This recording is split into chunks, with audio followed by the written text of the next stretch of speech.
Hello my dear friends, welcome to my YouTube channel बात electrical की। दोस्तों, आज मैं मेजरमेंट से रिलेटेड चैप्टर लेकर आया हूँ। ये चीज़ें मैंने आपको अपने पहले वीडियो में भी, जो इंट्रोडक्शन वीडियो था उसमें भी बताया था कि मैं इस चैनल पे जेई से रिलेटेड जो भी सब्जेक्ट है उसका थियरी और क्वेश्चन लेकर आने वाला हूँ। तो आज का जो लेक्चर है वो है मेजरमेंट का first chapter, that is measurement and error.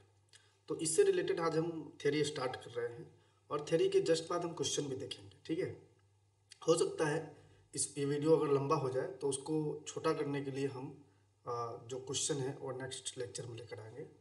तो चलिए बिना किसी देरी के शुरू करते हैं। दोस्तों, अगर आपको हमारा चैनल सही लगता है, अच्छा लगता है, लेक्चर अच्छा लगता है तो प्लीज़ लाइक कीजिए, सब्सक्राइब कीजिए, कमेंट कीजिए और शेयर कीजिए। ठीक है, आप सिंपल हमारा चैनल सर्च कर सकते हैं @HP_1729। वहाँ पे आपको हमारा चैनल मिल जाएगा बात इलेक्ट्रिकल की। ठीक है, सो देखिए, अभी तो फ़िलहाल हमने शुरू किया इसलिए अभी 3 सब्सक्राइबर है, लेकिन आप लोग अगर मदद करेंगे तो ये नंबर ऑफ़ सब्सक्राइबर बढ़ भी सकते हैं। मैं ये नहीं बोल रहा हूँ कि आप सब्सक्राइब कीजिए ही। हाँ, अगर आपको चैनल अच्छा लगता है, चैनल पे जो कंटेंट है अच्छे लगते हैं तो प्लीज़ सब्सक्राइब करना चाहिए आपको। देखिए, पहला जो चीज़ें है एरर में, वो है कि व्हाट इज एरर। क्या है एरर, बताइए। तो आपको पता है कि आप कोई भी मेजरमेंट करते हो, ठीक है, एनी मेजरमेंट, कोई भी मेजरमेंट करते हो तो उसमें ना कुछ मिस्टेक रह जाते हैं। मिस्टेक नहीं, उसको मिस्टेक मत बोलिए, उसको बोलिए कि जितना वैल्यू आपको चाहिए होता है उससे थोड़ा सा डेविएट हो जाता है। हो सकता है जो वैल्यू उससे ऊपर आ जाए, जो वैल्यू है उससे या नीचे आ जाए। मान लीजिए आप करंट मेजर करने गए, आपको पता है कि करंट 20 एम्पियर आना चाहिए, लेकिन हो सकता है वहाँ पे जाने पे पता चले आपको 20.02 एम्पियर आ गया। ठीक है, या फिर हो सकता है 19.07 एम्पियर आ गया। तो ऐसा पॉसिबिलिटी है कि इस तरह का वैल्यू आपको मिले। पॉसिबिलिटी होता ही है क्योंकि कोई भी इंस्ट्रूमेंट जो है 100% करेक्ट नहीं होता है।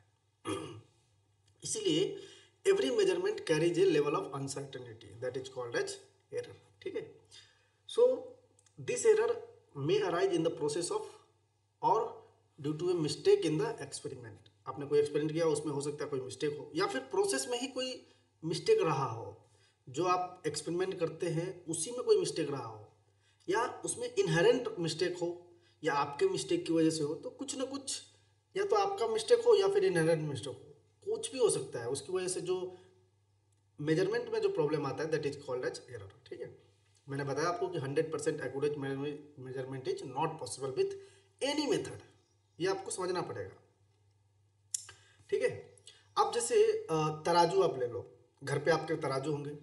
तो आप मान लीजिए तराजू में 1 केजी का जो किलो है, 1 केजी का बोलते हैं ना किलो, तो जो 1 केजी का जो किलो है वो एग्जैक्टली आप देखेंगे ना तो 1 केजी नहीं होगा। वो हो सकता है 1 केजी से कम हो या 1 केजी से ज़्यादा हो। ठीक है, समय के साथ समय के साथ क्या होता है, ये 1 केजी 998 ग्राम हो जाएगा, 995 ग्राम हो जाएगा। समय के साथ ये घटता रहता है, इसीलिए ना इसको चेंज करते रहना चाहिए। तो वो केजी भी जो आपका किलो है वो भी आपका 100% एक्यूरेट नहीं है, ये आपको समझना पड़ेगा। ठीक है, ओके। सो अब देखिए, what is how many types of error. Error के कितने टाइप है? तो देखिए, एरर के मेनली 2 टाइप है, ग्रॉस एरर, सिस्टमेटिक एरर और रैंडम एरर। इस सिस्टमेटिक एरर में भी 3 टाइप होते हैं, इंस्ट्रूमेंट एरर, एनवायरमेंट एरर और ऑब्जर्वेशनल एरर। अब क्या है, जो इंस्ट्रूमेंट एरर है उसमें 3 टाइप है। लोडिंग इफेक्ट, मतलब 3 तरह से इसमें एरर हो सकते हैं। लाइक एक तो लोडिंग इफेक्ट हो सकता है, मतलब लोड की वजह से मिसयूज ऑफ इंस्ट्रूमेंट तो भी एरर आएगा, या फिर inherent shortcomings of instrument. Instrument में अगर अंदरूनी कोई प्रॉब्लम है तो उसकी वजह से भी एरर आ सकते हैं। तो ये आपको ध्यान रखना है कि एरर 3 तरह का होता है, gross error, systematic error, random error. और सिस्टमेटिक एरर में 3 तरह का होता है, instrument error, environment error, observation error. और इंस्ट्रूमेंट एरर 3 तरह से होते हैं, loading effect, misuse of error and inherent shortcomings. ठीक है, अब देखते हैं ग्रॉस एरर क्या होता है। देखो, जो ग्रॉस एरर है ना वो मेनली हैपेंस होता है due to human mistake. Due to human mistake, अगर कोई आदमी कुछ काम कर रहा है तो ये पॉसिबल है, संभावना है कि कुछ ना कुछ एरर होगा। ठीक है, ड्यू टू ह्यूमन मिस्टेक, क्योंकि 100% उसको करेक्ट करना दिस इज नॉट पॉसिबल। सो अगर ह्यूमन है तो एरर होगा ही होगा। पता है, आप जब ट्रांसफॉर्मर बनाते हो तो उसमें भी कुछ ना कुछ माइनर एरर रहता ही, 100% एक्यूरेट नहीं होगा। ठीक है, देखो मैंने लिखा भी है कि as long as human beings are involved some gross errors are will definitely be committed. ठीक है, तो कुछ ना कुछ एरर होंगे अगर ह्यूमन प्रेजेंट है तो। आपको पता है जो मशीन होता है ना हमसे ज़्यादा इंटेलिजेंट होता है, तो मशीन अगर कुछ काम करता है और हम काम करते हैं तो हमारे काम में जो मिस्टेक है वो ज़्यादा होगा as compare to human, because human is a sorry because instrument और machine is a intelligent device. ठीक है, चलिए सो देखते हैं। This class of error mainly covers human mistakes in reading और recording and calculating the measurement results. ठीक है, ये आपको समझना पड़ेगा। सो रीडिंग में और recording and calculating measurement result. So basically कहने का मतलब ह्यूमन मिस्टेक को रिकॉर्ड करता है।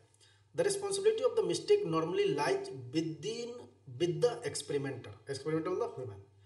ठीक है, द एक्सपेरिमेंटर में ग्रॉसली मिसरीड द स्केल। ऐसा हो सकता है, जैसे मान लो एक एग्जाम्पल यहाँ पे दिया हुआ है कि गलती से ओवरसाइट, गलती से टेम्परेचर 21.5 डिग्री था, उसने मेजर कर लिया, उसने रीड कर लिया 31.5 डिग्री, तो ये मिरर हुआ ना, ये एरर हो गया। जैसे क्या था 31.5 और 21.5 में इसको रीड ये करना था लेकिन गलती से उसने ये रीड कर लिया। ठीक है, तो ये एक एरर हो गया। तो ये ह्यूमन मिस्टेक किसको बोलते हैं। उसके बाद आता है, इसी में थोड़ा और देख लीजिए कि अब ग्रॉस एरर को कैसे कम किया जाए। तो ग्रॉस एरर होता है किसकी वजह से, ह्यूमन मिस्टेक की वजह से। तो अगर ह्यूमन मिस्टेक है तो उसको खत्म करने के लिए आपको क्या करना पड़ेगा, प्रॉपर केयर लेना पड़ेगा। ठीक है, proper care in reading recording the data, पहला तो ये है। दूसरी चीज़ें, अगर आप चाहते हैं कि एरर को कम करें तो आपको क्या करना पड़ेगा, नंबर जो रीडिंग ले रहे हैं उसको नंबर बढ़ाना पड़ेगा। मतलब आप एक बार रीडिंग लिए, फिर दूसरी बार लीजिए, जितनी बार आप रीडिंग लेंगे ना संभावना ये है कि आपका एरर कम होता जाएगा। क्योंकि आप गलती एक बार कर सकते हैं, दूसरी बार कर सकते हैं, तीसरी बार कर सकते हैं। वो यहाँ पे लिखा है कि by increasing the number of experimenters we can reduce the gross error. Experimenter बोले तो आप एक आदमी कर रहा है, फिर दूसरे आदमी कर रहा है, फिर तीसरे आदमी कर रहा है, मतलब समझ रहे हो। If each experimenter takes different readings at different points then by taking the average of more readings we can reduce the gross error. देखो एक कॉन्सेप्ट होता है चेकर, मेकर एंड चेकर।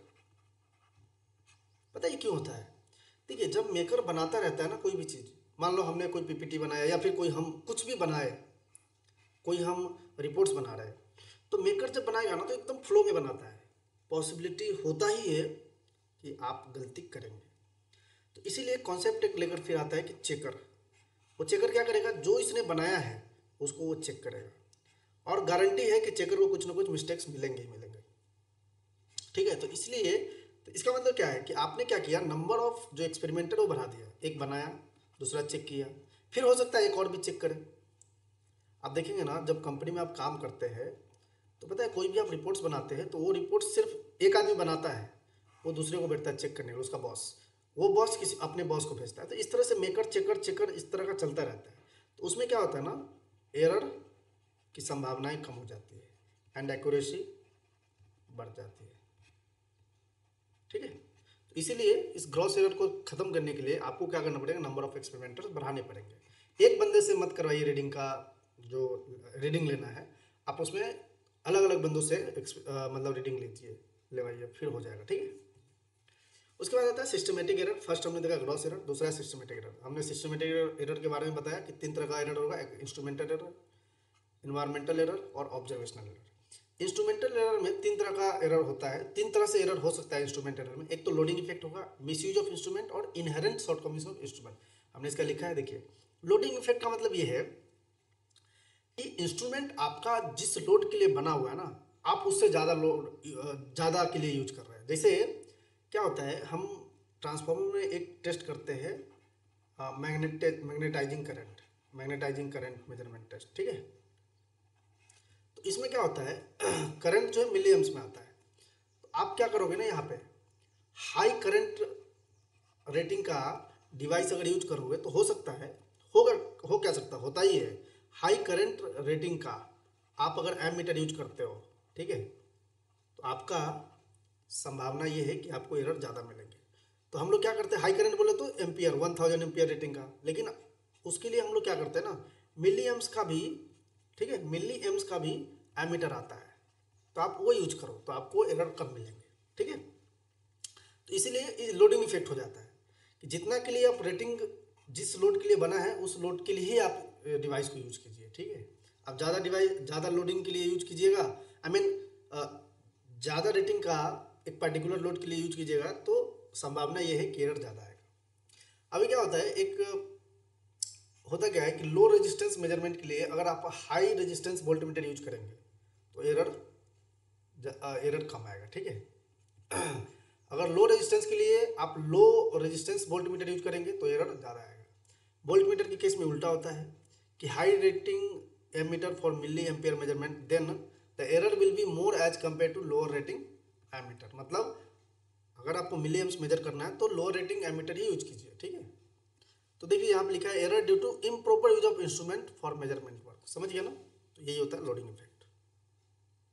उसके बाद होता है मिसयूज ऑफ इंस्ट्रूमेंट। मिसयूज का मतलब ये है कि जो ऑपरेटर काम कर रहा है उसके फॉल्ट की वजह से जो एरर आता है दैट इज कॉल्ड मिसयूज। मैं आपको एक एग्जांपल देता हूँ। पता है मिसयूज की वजह से क्या होता है ना, कभी कभी मतलब इंस्ट्रूमेंट डैमेज भी हो जाते हैं। लाइक आपका जो मल्टीमीटर है ना, मान लो मल्टीमीटर है और आप क्या किए,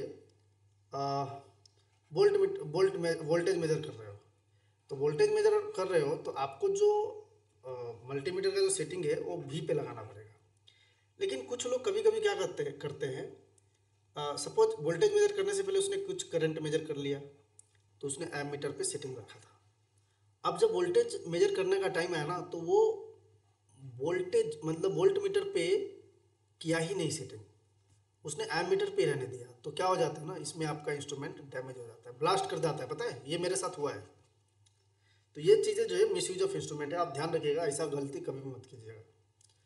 सो ये good instrument used in unintelligent way may give erroneous result, ठीक है, ध्यान रखिएगा। उसके बाद आता है इनहेरेंट शॉर्टकमिंग्स ऑफ इंस्ट्रूमेंट। मतलब कि डिवाइस में कुछ इनहेरेंटली उसमें शॉर्टकमिंग से कमियां हैं। लाइक मान लीजिए कि कंस्ट्रक्शन में ही कुछ प्रॉब्लम है, मैकेनिकल स्ट्रक्चर में ही कुछ प्रॉब्लम है, या फिर डिवाइस यूज हुआ 1 साल बाद आपने उसको कैलिब्रेट नहीं किया, या फिर जो उसका शेड्यूल था उस टाइम पे आप कैलिब्रेट नहीं किए, तो हो सकता है वो डिवाइस गड़बड़ रेटिंग दे दे। एक ये भी होता है कि ऑपरेशन ऑफ इंस्ट्रूमेंट, आप इंस्ट्रूमेंट को बार बार यूज कर रहे हैं तो भी उसकी वजह से प्रॉब्लम आ जाता है। लाइक आप पीएमसी में जो स्प्रिंग होता है आप बार बार यूज करेंगे तो स्प्रिंग का क्या होगा, एक्सटेंशन होगा, फिर कॉन्ट्रैक्शन क्या बोलते कंप्रेशन होगा, एक्सटेंशन कंप्रेसर, उसकी वजह से क्या होगा, उसके स्टिफनेस पे प्रॉब्लम आएगा, ठीक है। और स्टिफनेस पे जैसी प्रॉब्लम आएगा तो आपका रीडिंग जो है गलत मिलने लगेगा, एरर के साथ मिलेगा रीडिंग। तो ये चीज़ें आपको ध्यान रखना है, ठीक है। तो इन्वायरमेंटल एरर एक तरह से इन्वायरमेंट कंडीशन की वजह से होता है, ठीक है, एक्सटर्नल कंडीशन जिसको बोल सकते हो। तो वो एक्सटर्नल कंडीशन की वजह से जो एरर है it is called as environmental error. उसमें क्या हो सकता है, टेम्परेचर होगा। वो कॉजेज क्या क्या होंगे, इन्वायरमेंट कंडीशन क्या क्या हो सकता है, एक तो टेम्परेचर हो सकता है, प्रेशर हो सकता है, डस्ट हो सकता है, ह्यूमिडिटी हो सकता है, वाइब्रेशंस, एक्सटर्नल मैग्नेटिक फील्ड और इलेक्ट्रोस्टैटिक फील्ड। मतलब जिस टेम्परेचर के लिए आपका जो इंस्ट्रूमेंट बना है वो टेम्परेचर आप नहीं देंगे तो ऑब्वियसली रीडिंग गलत आएगा, एरर आएगा, है कि नहीं। जिस प्रेशर के लिए आपका डिवाइस बना है उस प्रेशर में आप नहीं रखेंगे तो ऑब्वियसली क्या होगा, एरर आएगा, ठीक है। अब देखते होंगे कि डस्ट के लिए, डस्ट और ह्यूमिडिटी के लिए IP66 कुछ आता है, जैसे IP65, IP66, ये जो है ना इसी को कम करने के लिए डिवाइस को बनाया जाता है।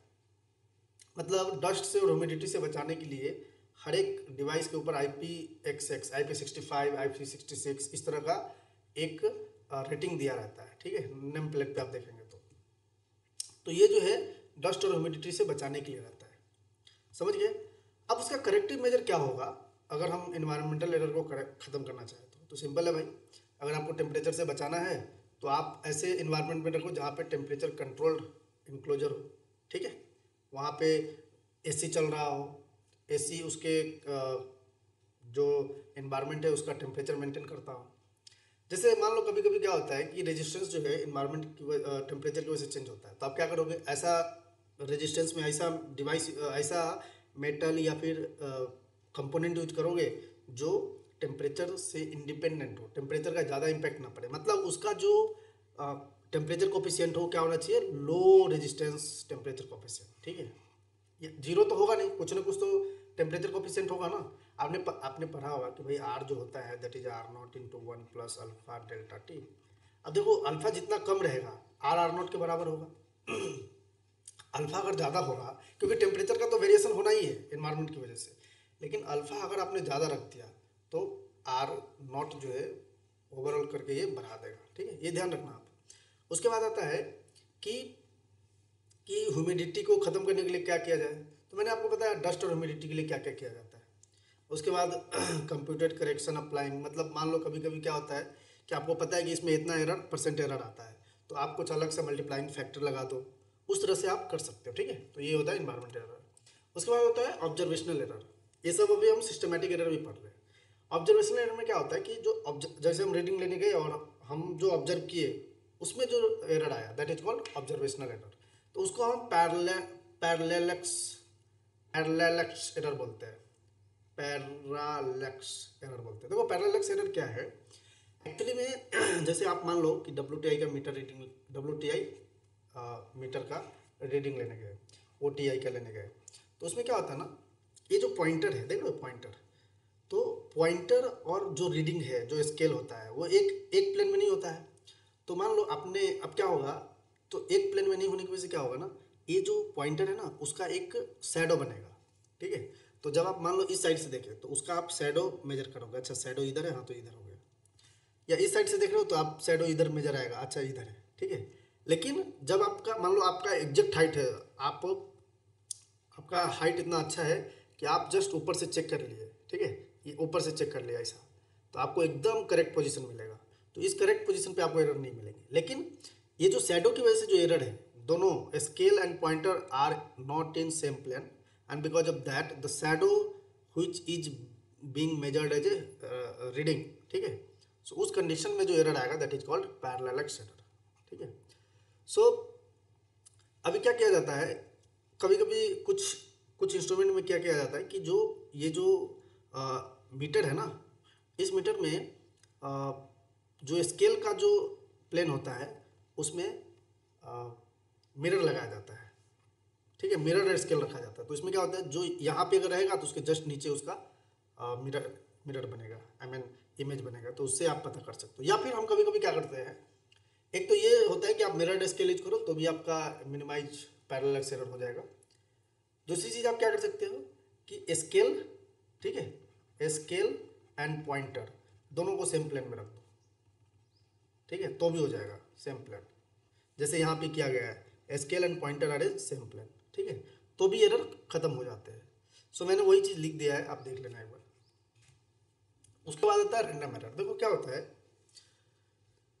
कुछ हैपनिंग्स या डिस्टर्बेंसेज ऐसे होते हैं जो हम लोग उससे अनअवेयर होते हैं, अननोन होता है, जिसके बारे में हमको पता ही नहीं होता है। तो उस चीज़ों को जो हैपनिंग्स है दैट इज कॉल्ड रैंडम और रेसिडुअल। अब इसी तरह के हैपनिंग की वजह से जो एरर होता है that is called as random error और residual error. Actually random error पहले बोलेंगे, रेसिडुअल क्यों बनते हैं, क्योंकि देखो इस रैंडम एरर में ना हम लोग सिस्टमेटिक एरर को, जब हम रैंडम एरर कैलकुलेट करते हैं तो जो सिस्टमेटिक एरर होता है उसका टेकन केयर करते हैं, मतलब उसके बारे में सोच कर रखते हैं कि सिस्टमेटिक एरर जो है ख़त्म हो जाए लगभग।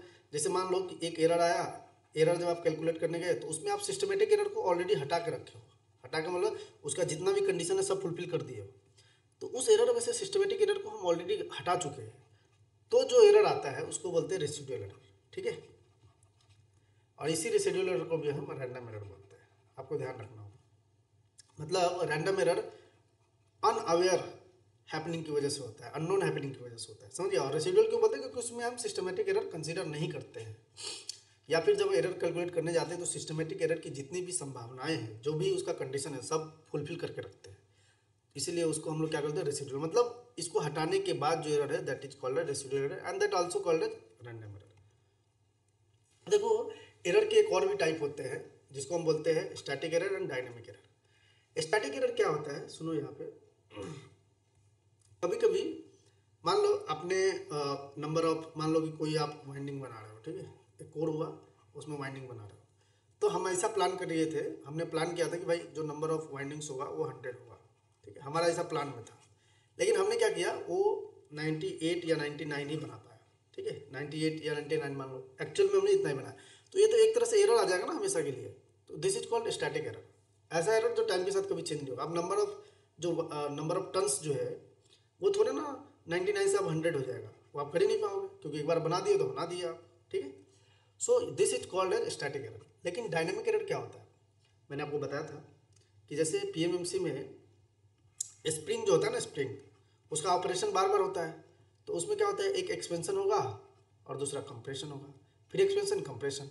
अब बार बार ऑपरेट करोगे आप पीएमएमसी को तो ऑब्वियसली, और वो ऑपरेट तो करना ही है, तो एक्सपेंशन कंप्रेशन, इसकी वजह से ना इसके स्टिफनेस में चेंजेज आता है। जैसे मान लो अभी ये एक नॉर्मल पोजीशन पे है, आपने इसको एक्सपेंड कर दिया, फिर से एक्सपेंड, फिर कंप्रेशन किया, कॉन्ट्रैक्ट मतलब कंप्रेस किया, फिर एक्सपेंड किया, तो ये जो स्टिफनेस है ना के, ये के का वैल्यू चेंज होने लगता है। के बोल रहे तो इसको बोलते हैं स्टिफनेस कांस्टेंट, ठीक है।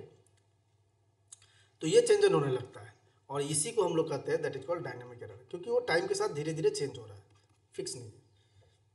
तो उसकी वजह से जो एरर आता है that is called dynamic error, ठीक है। अब हम आगे क्वेश्चन पढ़ेंगे, देखेंगे यार, ठीक है। सो आई थिंक वीडियो लंबा ना हो जाए, इसीलिए मैं यहीं पे छोड़ता हूँ। नेक्स्ट लेक्चर में हम क्वेश्चन लेकर आते हैं इसी इसी जो टाइप्स ऑफ एरर पे है। सो फिलहाल के लिए thank you very much, and अगर आपको वीडियो अच्छा लगता है तो प्लीज़ लाइक कीजिए, सब्सक्राइब कर दीजिए चैनल को, ठीक है। Thank you very much.